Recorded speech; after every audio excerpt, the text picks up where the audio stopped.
tegaskan pemilu 2024 tetap seperti jadwal semula. Tanda Jokowi memang taat konstitusi. Presiden Jokowi belum lama ini kembali menegaskan pernyataan sikapnya bahwa pemilihan umum 2024 tetap akan diselenggarakan pada 14 Februari 2024. Pernyataan ini tidak hanya membantah semua tudingan, fitnahan, atau jebakan apapun yang selama ini diarahkan kepada Presiden Jokowi, tetapi sekaligus membuktikan bahwa Presiden Jokowi tetap konsisten menaati konstitusi seperti yang selama ini diperlihatkan oleh beliau. Kita pun lantas bisa berpikir, atau mau curiga juga boleh, bahwa jangan-jangan selama ini yang coba untuk mendorong agar Presiden Jokowi dimungkinkan menjabat 3 periode adalah kelompok yang memiliki agenda melanggar konstitusi. Bagaimana dengan saran? Boleh disebut jebakan juga, yang terkait baik dengan menunda pemilu 2024 karena alasan pandemi atau alasan yang lain. Jangan-jangan mereka punya niatan buruk juga.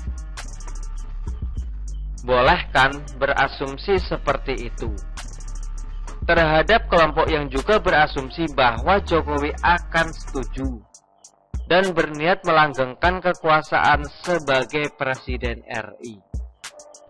Kalau yang pihak sono merasa boleh berasumsi atau mengompori publik, mengapa kita tidak boleh curiga adanya agenda terselubung yang mereka miliki?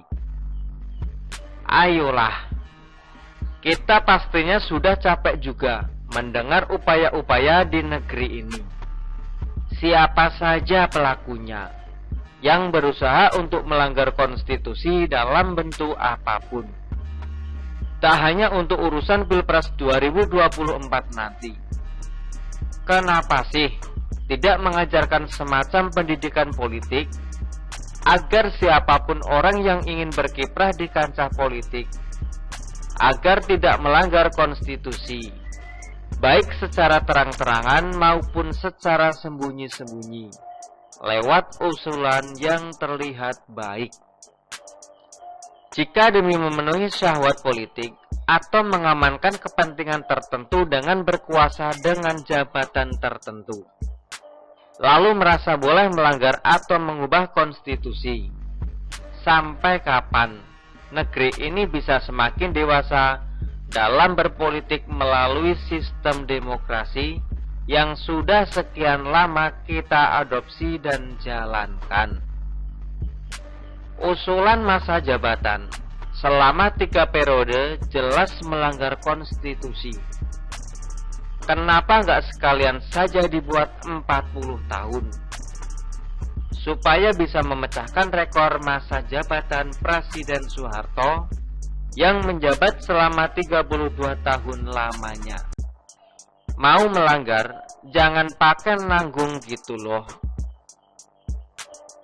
Akhirnya, mari kita ingat kembali siapa saja nama atau partai yang pernah mengusulkan adanya pelanggaran konstitusi lewat usulan masa jabatan presiden 3 periode atau bentuk pelanggaran lainnya.